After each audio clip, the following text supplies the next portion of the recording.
mga pamangkin! This is Tita Kim and welcome to my YouTube channel. Ngayon, mapapakinggan ninyo ang isa sa mga storya mula sa Dear Tita Kim. But before anything else, please do subscribe and hit that notification bell para updated kayo araw-araw. Enjoy!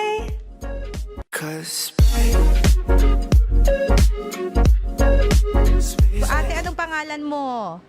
Michelle po. Rochelle. Taga saan si Rochelle? Lucena po. Lucena. Ilang taon si Rochelle?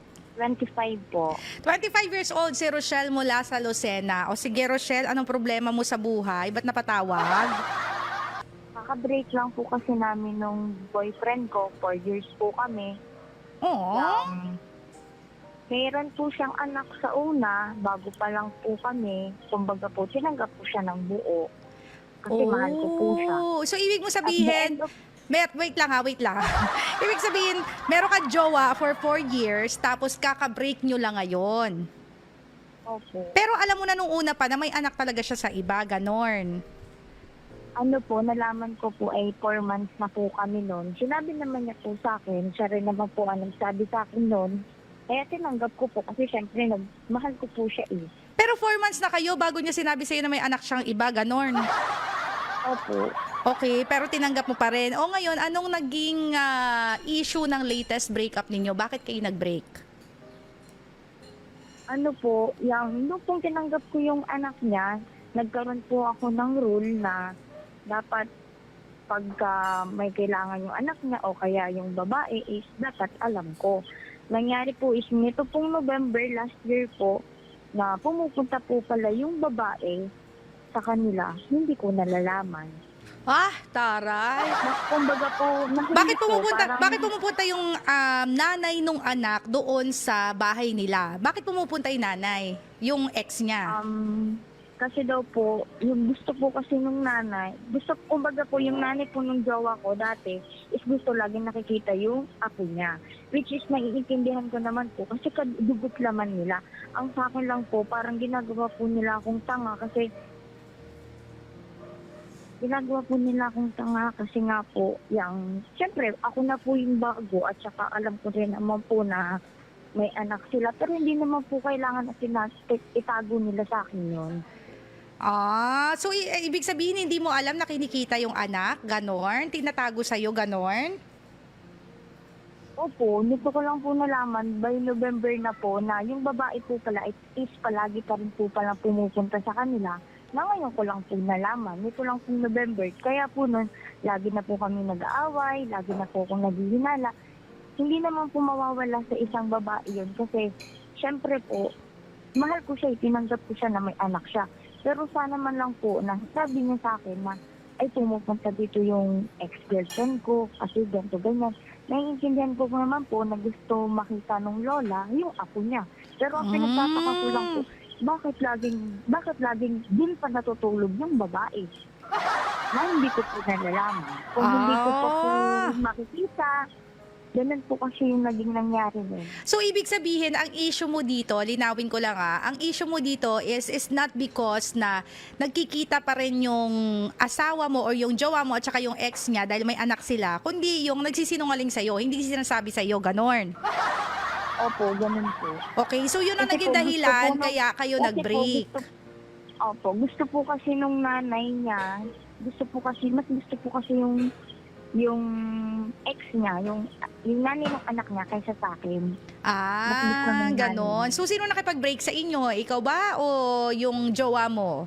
Siya po yung nakipaghiwalay sa akin kasi nga po, nito lang po kami naghiwalay kasi nga po. Teka lang, di ba ikaw lagi yung daw may po problema? Bakit siya yung nakipag-break? Opo, yun nga po yung masakit sa akin na tinanggap ko naman po ng buong-buo yung anak niya. Ang sa akin lang po ang dinahilo niya sa akin kasi lagi daw akong galit, lagi na po akong nagdududa, lagi na po akong naghihinala. Parang kumbaga po sa akin, minahal ko siya ng sobra, binigay ko lahat yung buong 4 na taon ko sa kanya. Tapos ganun lang po pala yung mangyayari sa isang iglap lang. Ganon? So ibig mo sabihin, masyado ka nang nagdududa, kaya sinasabi niya is mag-break na lang tayo. So ilang buwan na kayo ngayon or ilang weeks na kayo ngayong break? 1 month pa lang po. At saka po, take note po, yung 1 month na po yun, kasama niya na po ngayon yung girl doon sa bahay nila. Ha? So, ibig sabihin, 1 month na naghiwalay kayo, sa 1 month na yon hindi man lang nagkaroon ng 3 months rule, bumalik agad siya sa ex niya, ganon.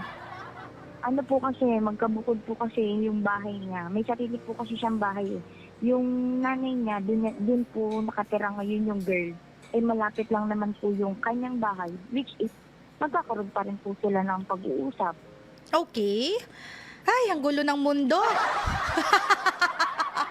So, ngayon, ano gusto mo itanong sa akin? Ano? Ngayon po, parang, ano po, parang gusto ko po ba siyang, parang gusto niya po bang nag-a-approach pa po kasi siya na parang naguguluhan lang daw siya sa mga nangyayari, ganyan. In short, ganyan. gusto niya makipagbalikan sa'yo, ganon. Para po sigurong ganun, pero hindi ko din po kasi alam. So ikaw, Kasi gusto mo ba dapat bang narinig makipagbalikan sa kanya? Ang malaking tanong dito is, ikaw ba, gusto mo pa bang bumalik sa ganon? Hindi na po siguro. O, di tapos ng usapan. 'Di ba? So, kung ayaw mo naman pala talaga, edi wag na. Kasi alam ninyo, ito napakasimple lang ng buhay. Tayo lang ang nagpapakomplicate ng mga bagay-bagay. 'Di ba? If you will ask for my advice, kaya ka nga tumawag dito, 'di ba? Sometimes kasi yung mga desisyon natin, kino-complicate lang natin yung mga bagay-bagay. Pwede naman tayong mag-no, pwede tayong humindi sa isang komplikadong relasyon, pero pinipilit pa rin natin ipasok ang mga sarili natin. 'Di ba? Katulad niyan, complicated. Why am I saying na complicated? Hindi lang complicated in a sense na may anak siya sa ibang babae eh. Complicated in a sense na nagsisinungaling siya. Kasi sa akin, mas deeper na issue yun eh. Bakit ka magsisinungaling sa isang babae kung wala ka naman tinatago?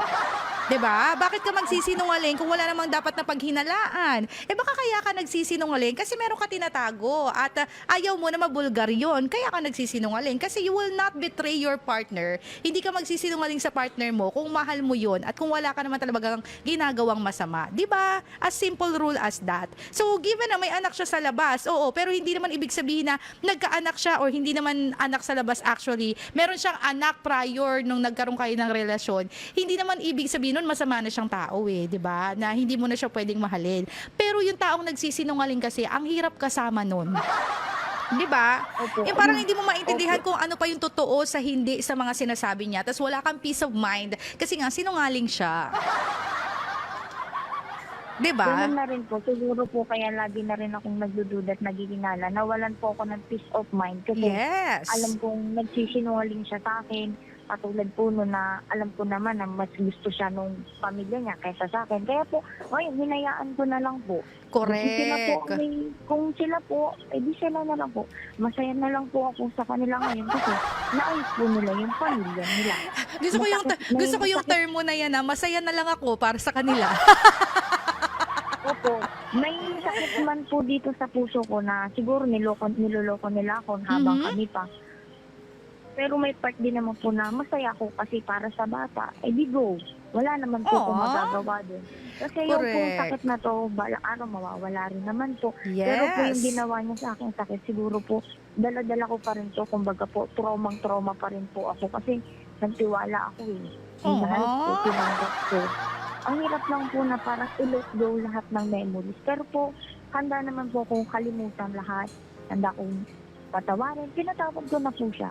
Kaya na po yung puso ko na ganun po ang nangyari. Sana siguro po may tinadhana po talaga ang Diyos. May, kumbaga po parang may purpose talaga si God. Kung ano Right. kung para saan tayo. Siguro hindi kami para sa isa't isa. Siguro sila ay para talaga sa isa't isa. Kumbaga, pumasok lang ako sa relationship nila para bilang baka makita nila kung sila ba talaga. Kumbaga sa akin lang po parang ako pa po yung nagamit ni God na instrument para magkabalikan silang dalawa na nasaktan din po talaga ako ng sobra-sobra. Okay. O, di ba? Papalakpakan kita para dyan. Kasi, ayun na, in-advisean mo na yung sarili mo, palit na tayo dito. Total, in-advisean mo na rin naman ang sarili mo, halika na dito, palitan mo na ako dito. Alam mo naman pala ang gagawin mo, di ba? O, di ba kasi, siguro nakikinig ka ng mga videos ko, nanonood ka, no? Opo, tumatawag po ako sa inyo matagal na kasi nag-break po kami 1 month na. Kumbaga po nung bagong break pa lang ako. Gusto ko na po humahingi ng advice. Oo, kaso Hanggang hindi mo sa ako lang po mahagilap. Opo. But Hanggang sa anyway- ako na lang po siguro nagpa-realize sa sarili ko na ganyan. Yes, correct. Sabi nga sa inyo, ang greatest love advisor ninyo ay humarap kayo sa salamin, yung sarili ninyo. 'Di ba? Kasi kayo naman ang nakakaaram ng katotohanan. Kayo ang nakakaalam kung ano talaga ang nangyari. So minsan, hindi lang minsan madalas alam nyo naman ang tamang gawin. Kaso kinakailangan lang minsan sermonan kayo, i-emphasize sa inyo yon para matauhan talaga kayo. So, ang gusto ko na lang sabihin is congratulations sa iyo, Ateng. Maraming salamat sa pagtawag mo. Alam ko mahirap yan, katulad nga ng sinabi mo, pero that's the right thing to do. Kasi ako, I will not trade for anything yung peace of mind. Kasi ang peace of mind hindi nabibili sa tindahan. Diba? So kung ano man ang makakapagbigay ng kapayapaan sa isip ko, dun ako. Kasi alam ko na priceless yon at dun ako magkakaroon ng kaginhawaan at kasiyahan na hindi mabibili ni numan. Diba, taray? Perfect! Congratulations sa iyo, ate, and maraming salamat sa pagtawag, ha? Thank you! Thank you po. Ayan, yan ang ating first caller. Nakakaloka. O, di ba sana ganyan lahat ng tumatawag dito kayang advice ng sarili? Charis.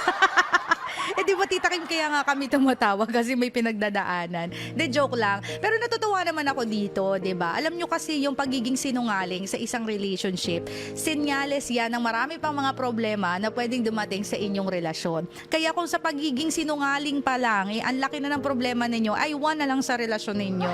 Okay? Thank you for watching! Again, don't forget to subscribe dito sa aking YouTube channel and follow me on my social media accounts. Space, space, space.